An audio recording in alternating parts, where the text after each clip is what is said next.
Hello everyone.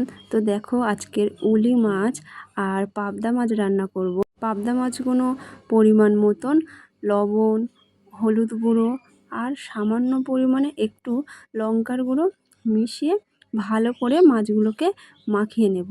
এবার কড়াইতে সর্ষের তেল দিয়ে তেলটা গরম হয়ে গেলে সেই তেলে পাবদা মাছগুলো ছেড়ে দেবো। এবার দেখো এপাশে উলি মাছগুলো হলুদ লবণ গুঁড়ো দিয়ে মাখিয়ে রেখেছে, এপারে পাবদা মাছগুলো ভেজে দেখো কি সুন্দর ভাজা হয়ে গেছে। এবার ভেজে তুলে নেব।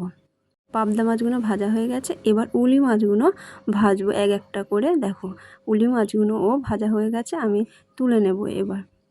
আর ওই তেলেই তেজপাতা, শুকনো লঙ্কা আর অল্প একটু জিরে দিয়ে ভালো করে নেড়ে তাতে পেঁয়াজ দেব। পেঁয়াজটা একটু হালকা হালকা ভাজা হয়ে গেলে আলুগুলো দিয়ে দেবো, কারণ কাঁচা আলু এটা তেলের উপর দিয়ে ঢাকা দিয়ে দিয়ে ভাজবো যাতে সেদ্ধ হয়ে যায়। আর এপাশে দেখো উলি মাছগুলো ভাজা হয়ে গেছে, কত সুন্দর হয়েছে। আর এবারে দেখো আলুগুলোই বারবার ঢাকা দিয়ে করব। আর এদিকে দেখো বৃষ্টি শুরু হয়ে গেছে।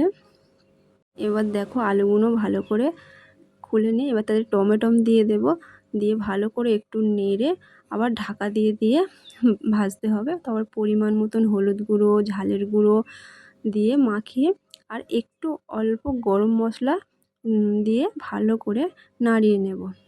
তারপরে পরিমাণ মতন জল দিয়ে মিক্সড করে ঢাকা দিয়ে রেখে দেবো। এবার ফুটলে মাছগুলো উপর দিয়ে দিয়ে দেব।